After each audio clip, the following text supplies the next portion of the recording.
우리 몸의 기본축이자 체중을 지탱해주는 중요한 관절 무릎. 앉고, 서고, 걷고, 그리고 뛸 때 매우 중요한 역할을 합니다.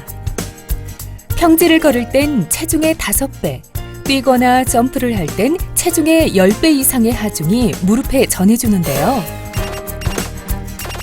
때문에 무리한 동작은 무릎 손상을 유발시킬 수 있습니다.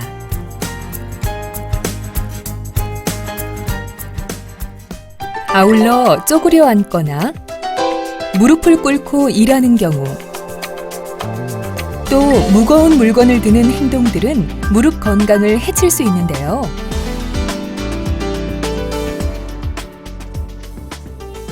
무릎 관절 손상과 관절염은 한번 손상이 되기 시작하면은 되돌아올 수는 없습니다. 무릎 관절에 손상이 있거나 관절염이 있으신 분들은 이런 주변에 치료법에 현혹되지 마시고 병원을 찾아오셔서 정확하게 조기 진단, 조기 치료하는 것이 보다 더 큰 수술로 가는 것을 막을 수 있는 방법이라 하겠습니다.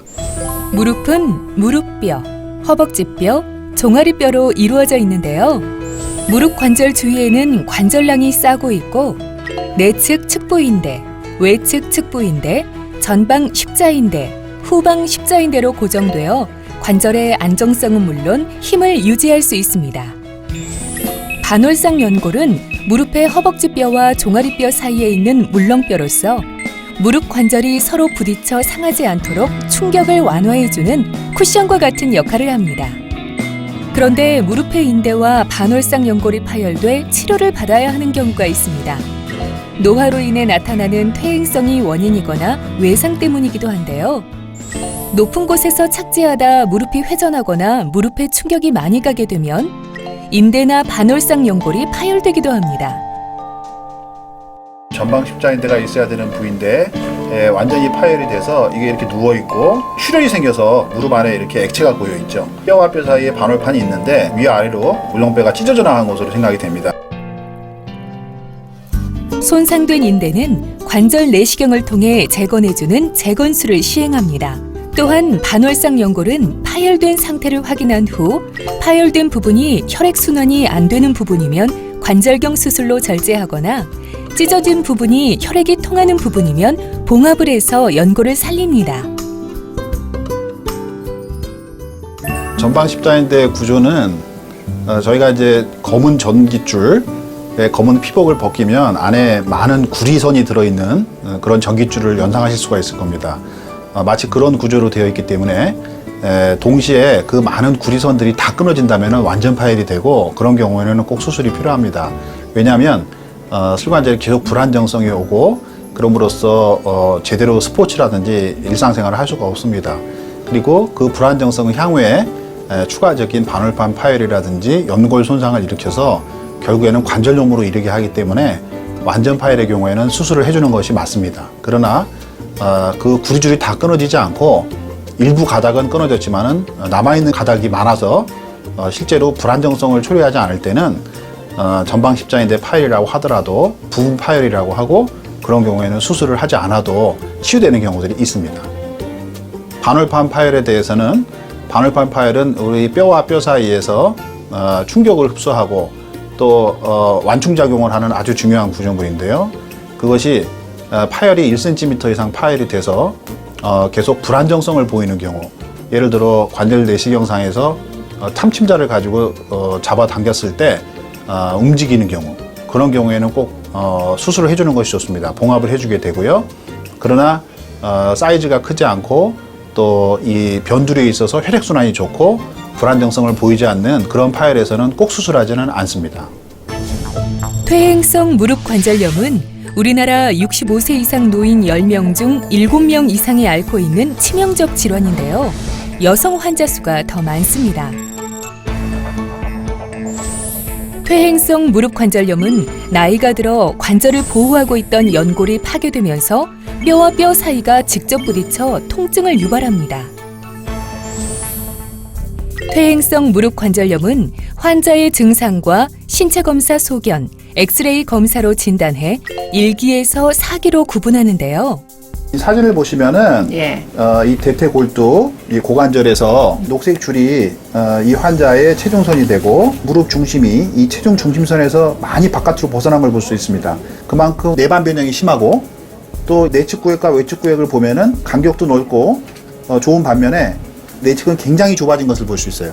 거의 뼈와 뼈가 닿으려고 하고 또 이 뼈 밑에 색깔이 하얗죠. 이것은 심한 관절염이 진행된 상태이고 체중선이 무릎 중간을 지날 경우 무릎 내측에는 60%의 체중이, 바깥쪽에는 40%의 체중이 실리게 됩니다. 체중선이 무릎 안쪽으로 옮겨지면 70에서 90%의 체중이 무릎 안쪽으로 가해지게 되는데요.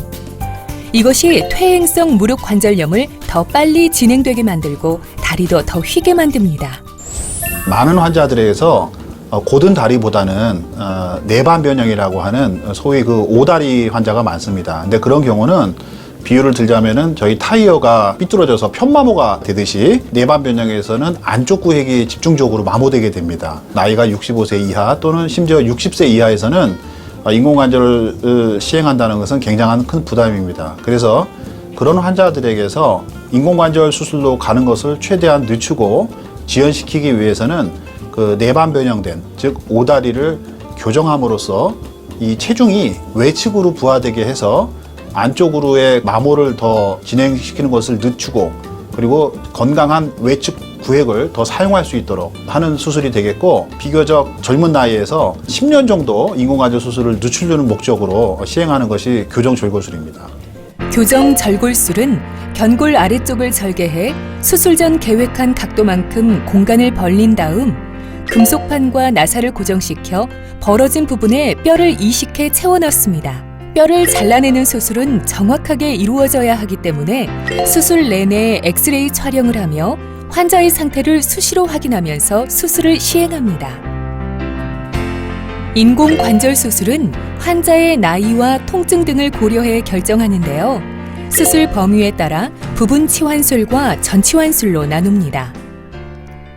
다리가 많이 이게 안짱다리로 휘어 있고 또 이 안쪽 구획을 보면 이 장단지뼈와 종아리뼈가 완전히 닿았어요. 반월판이나 연골이 없고 정상적인 무릎 기능을 할 수가 없고 그래서 많이 통증이 심하시고 또 걸을 때 절개되는 거예요. 인공관절 수술은 퇴행성 관절염이 진행해서 위 아래 뼈가 완전히 맞닿아 있을 정도로 다 닳았을 때, 즉 관절염의 종착역에 도달했을 때 생각하게 되는 수술인데요. 그것은 저희가 이가 상하게 되면은 위에 금을 씌우듯이 그 뼈를 마모된 부위를 깎아내고 금속으로 위아래에 치환하는 것을 말합니다. 그것은 대개 안쪽 구획에서 먼저 시작이 되는 경우들이 많은데요. 연령이 65세 이하라면은 내측 구획만 먼저 시행해보는 그런 반추환술과 연령에 관계없이 안쪽과 바깥쪽이 전부 마모돼서 부분적으로 시행할 수 없는 경우에는 무릎 전체를 다 깎아내고 금속으로 치환하는 전치환술, 이렇게 크게 두 가지로 나눠볼 수가 있겠습니다. 저희가 시행하는 환자의 거의 대부분은 전치환술 환자가 훨씬 더 많습니다. 그것은 관절염이 오는 경우는 부분적으로 오기보다는 전반적으로 오고, 또 환자분들이 인공관절 수술을 받기까지는 보존적 치료로 약도 먹고 주사도 맞고 하면서 시간을 끌다 오기 때문에 선택적으로 부분 치환술을 하는 경우보다는 일반적으로 안팎으로 전체 다 교체하는 전치환술을 더 많이 하게 되는 이유이기도 합니다. 인공관절 수술은 파괴된 연골과 비정상적으로 자란 뼈를 제거한 후 관절 위쪽에 있는 허벅지뼈와 아래의 종아리뼈를 인공관절 모양에 맞게 절개해 줍니다. 이후 인공관절을 삽입하고 그 사이에 인공연골을 삽입하면 통증 없이도 무릎을 자유롭게 움직일 수 있는데요. 이때 인공관절의 각도와 간격, 주변 조직과의 균형까지 정밀하게 맞춰줘야 무릎이 제 기능을 할 수 있습니다. 정형외과 무릎관절 명의 인용교수는 무릎관절 질환으로 고통받는 환우들을 위해 다양한 연구는 물론 지속적인 논문 게재로 많은 의료진들과 의료기술을 공유해왔는데요. 덕분에 인용 교수가 개발한 무릎 인공관절 수술기법 연구 논문이 세계적으로 권위 있는 교과서인 인사렌 스코트 서저리 오브 더 니 제6판에 소개되기도 하였습니다. 제 외래를 들어오시는 분들이 무릎을 다치신 분이든 아니면 관절염으로 오시는 분들이든 수술을 하는 분들은 거의 절고 들어오십니다. 그런데 제가 무릎 외상에 대한 인대나 반월판 수술 또는 관절염에 대한 절골술이나 인공관절 수술 후에 정말 잘 걸으시고 심지어는 뛰어오시는 분들을 볼 때 많은 보람을 느낍니다. 암도 물론 인생을 위협하는 큰 질병입니다만은 무릎 질환이야말로 삶의 질을 떨어뜨리는 그러한 큰 질병입니다. 저는 무릎 관절을 전공하는 의사로서 저를 찾는 모든 분들이 정말 행복한 팔팔한 관절로 흥미진진한 이 인생을 즐기셨으면 좋겠습니다. 그것이 제 희망입니다. 교정 절골술에서 인공관절 수술까지 누구보다 앞선 연구와 최고의 수술로 무릎관절의 최고의 권위자로 자리매김한 무릎관절 명의 인용 교수. 덕분에 환자들은 건강한 두 다리는 물론 삶의 희망을 그려가고 있습니다.